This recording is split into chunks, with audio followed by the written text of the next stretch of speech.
Salut tout le monde! Ça me fait plaisir d'être ici ce matin pour le Talking Tree.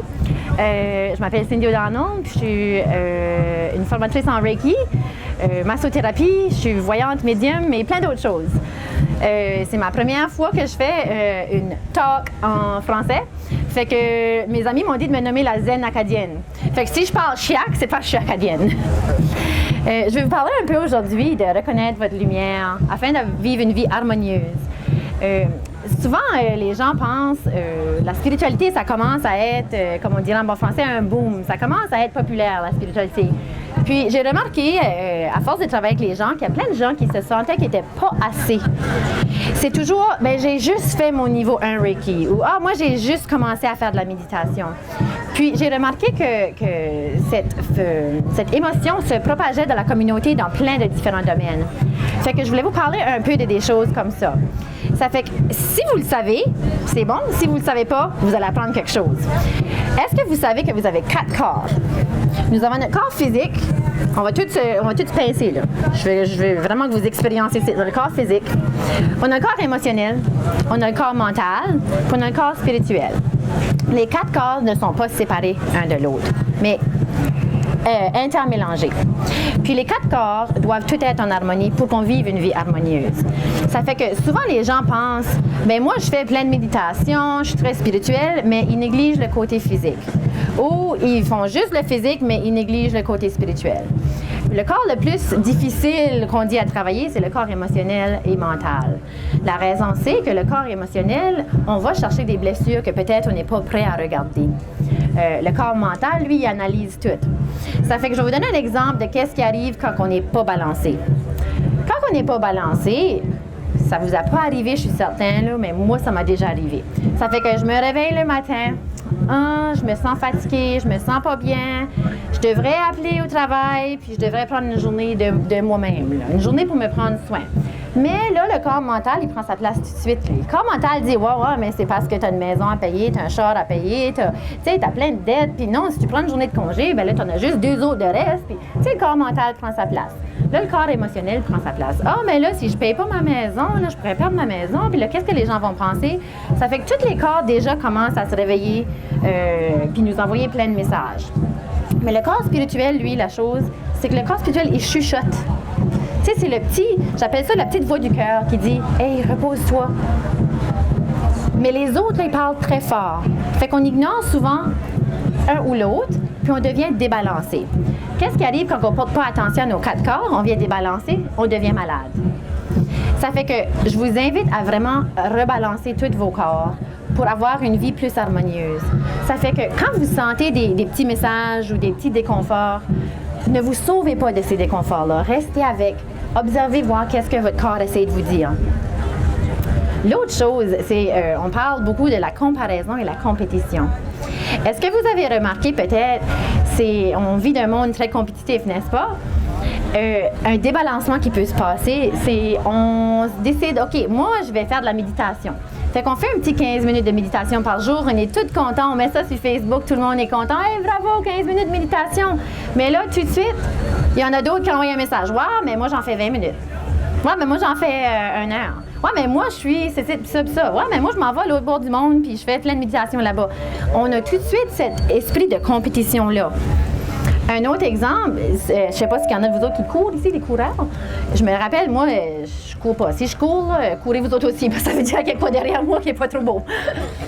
Fait que j'avais commencé à courir. J'ai dit, je vais faire c'est appelé un Couch to 5K. Fait que j'ai mis ça sur Facebook, toute contente. Tout de suite, il y en a plein. Ouais, ben quand est-ce que tu vas faire ton 10 km? Ouais, ben quand est-ce que tu vas faire une race officielle? Ouais, ben quand est-ce que tu vas faire un demi-marathon? Je pensais, hey, je suis soufflée après 1 minute de courir. On se calme. Mais c'est toujours ça. Puis là, l'esprit de comparaison. Je vais utiliser l'exemple, même chose, le corps physique. On a un peu la jalouserie aussi, hein, parce qu'on ne veut pas se sentir inférieur aux autres. Ça fait que, je vais parler aux dames ici, ça s'applique peut-être aux hommes, mais c'est surtout chez les dames. Est-ce que vous avez déjà vu un ami, a commencé un régime, a fait de la méditation, a fait de l'exercice, a perdu du poids, a perdu son premier 5 livres, on est tous ses cheerleaders. A perdu 10 livres, on a encore les cheerleaders. En perd 20, on dit « Ah, je devrais peut-être commencer moi aussi à faire quelque chose ». Fait que là, on l'encourage un peu moins. Là, elle s'en vient quand elle devient une fitness model. Ben là, c'est comme on va l'encourager, mais un peu moins. C'est l'esprit compétitif, ça. Ça nous sert à rien. Parce qu'on devrait observer chez les autres leur beauté. Parce que si on observe la beauté chez les autres et on célèbre leur succès, c'est parce qu'on reconnaît que nous aussi, on est capable d'avoir ces choses-là. C'est le miroir.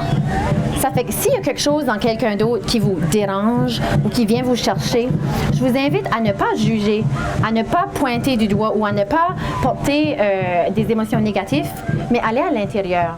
Pourquoi que je me sens comme ça? Parce que c'est souvent une blessure qu'on a à l'intérieur qu'on n'a pas encore été chercher puis guérir. Fait que restez avec cette émotion-là. Si vous n'êtes pas capable de le faire par vous-même, il y a plein de places où on peut avoir des traitements. Il y a tellement de beaux gens ici qui offrent des traitements holistiques. Allez chercher de l'aide. Parce que la plupart des gens ont des coachs. Si vous regardez que n'importe qui a du succès de la vie, d'habitude, ils ont un coach ou un mentor. Ça fait que j'avais lu une pensée qui était super. Ça disait, c'était en anglais, mais ça disait « If you are too big to follow, you are too small to lead ». Ça fait que dans la spiritualité, souvent, on veut guérir tout le monde. On fait toutes des formations, tout ça. On veut guérir tout le monde. Ah, moi, je suis ça, c'est ça. On analyse le monde. Ah, t'as fait cette décision-là, ça doit être à cause de ça. On a toutes les réponses pour tout le monde. Mais souvent, on évite d'aller à l'intérieur de nous autres mêmes. C'est plus facile de guérir les autres que de se guérir soi-même. Ça fait que je vous invite, avant d'aller essayer de guérir tout le monde, d'aller vous guérir vous-même. Fait que la compétition, la comparaison est un gros facteur là-dedans. Quand les autres ont des succès, célébrez leur succès. Parce que ça veut dire que vous aussi, votre succès s'en vient. Le meilleur exemple, j'avais une dame qui est venue, elle est venue pour une consultation, puis elle voulait trouver l'amour de sa vie. Elle dit, moi, Cindy, elle dit, je veux un homme là, qui va venir à mon travail, il va apporter un pique-nique, il va dire, bien, on va au parc, on va manger. Elle dit, elle dit, ça va être tellement bien. Elle dit, c'est ça que je veux. Elle dit, puis je mets ça à l'univers, c'est ça que je veux. Je dis, bon, c'est super, tu mets ça à l'univers, continue. Mais là, le lendemain, elle marchait sur la rue Maine. Elle voit un petit couple assis sur une petite couverte avec un petit pique-nique, petite bouteille de vin. Puis elle marche, puis qu'est-ce qu'elle fait? Elle fait « Oh! » Puis elle continue. Mais c'est parce qu'elle avait placé sa commande à l'univers, c'est ça qu'elle voulait. L'univers, il a montré, tu peux l'avoir, c'est possible, ça existe. Mais quand elle a fait « Oh! » Ben, l'univers dit, ben, qu'est-ce que tu veux? Tu m'as dit que c'est ça que tu voulais. OK, tu veux pas ça, mais je vais continuer à t'envoyer quelque chose d'autre au lieu. Ça fait que célébrer les succès des autres. Quand vous demandez à l'univers pour quelque chose ou quand vous avez quelque chose que vous voulez, si vous voyez quelqu'un d'autre qui l'a, dites « Yeah! Bravo! Je suis fière pour toi parce que moi aussi, je peux l'avoir. » Est-ce que vous comprenez la différence entre les deux? Fait que cet état de compétition-comparaison-là nous sert vraiment pas. L'univers ne comprend pas ça. Ça nous cause un débalancement dans nos quatre corps. L'autre chose, il y a plein de gens qui font un chemin spirituel ou un chemin de développement personnel, mais ils se sentent toujours pas assez. Oui, ben j'ai juste un Reiki niveau 1 ou j'ai juste commencé mon aventure de spiritualité. La chose, c'est, nous sommes tous égales. On est tous lumière. On vient tous de la même place. Le dit-on Namasté, ça veut dire la lumière en moi reconnaît la lumière en toi. Ça fait que vous êtes déjà incroyable.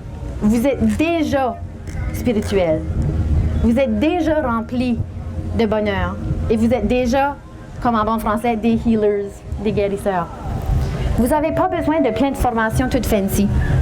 Ces choses-là, c'est juste, des fois, c'est juste pour nous faire se sentir plus confortable, pour mettre un papier sur le mur, pour qu'on sente, OK, ben là, ça veut dire que je suis capable, ça. Mais vous êtes déjà capable. Ça fait que vous pouvez avoir tous les papiers sur le mur que vous voulez, à moins que vous reconnaissiez votre lumière. Vous n'allez pas faire autant de bien. Vous savez, les lighthouses? On appelle ça comment en français? Lighthouse. Je vais vous faire participer, là. Des phares. OK. Des phares. Est-ce que les phares se promènent partout puis ils cherchent des bateaux à sauver? Ou est-ce que des phares ont juste leur lumière qui éclaire? Puis ils font confiance que ceux qui doivent être sur leur chemin et être éclairés vont apparaître. Fait que soyez un phare dans la vie. Soyez lumière. Et sachez que vous n'avez pas besoin de guérir tout le monde. Des fois, juste en étant vous-même, vous aidez les autres à guérir. Des fois, juste en un petit sourire, un petit allô, un petit bonjour, ça aide les gens. Un petit comment ça va? Ou un petit bravo, j'ai vu que tu avais fait ça, c'est super, ça n'a pas dû être facile pour toi. Encouragez. Parce que ça, c'est ça le travail d'un healer, d'un guérisseur. C'est l'amour inconditionnel, mais c'est aussi reconnaître sa lumière. Ça fait que si vous voulez réaliser la vie de vos rêves, vous voulez plein de belles choses, rêvez gros. Mais aussi, soyez lumière. Puis soyez en simplicité. La vie, là, c'est pas fait pour être compliqué. Fait que vous êtes assez, vous êtes beau et belle comme vous êtes. Puis c'est un choix. La vie est remplie de choix. Je fais un choix de vivre dans la lumière et l'amour. Ceux qui me connaissent de quelques années passées savent que ça n'a pas toujours été le cas. Mais j'ai choisi. Il y a un jour, je m'ai réveillée, j'ai dit, je choisis de vivre une belle vie et aider les autres. Ça fait que la vie est une série de choix. Qu'est-ce que vous allez choisir? Je vous remercie d'être ici aujourd'hui. Puis je m'ai dit, si je manquais de choses à dire, ben ça a été le talking tree. Je m'ai dit, l'arbre va vous parler. Fait que l'arbre a resté silencieux.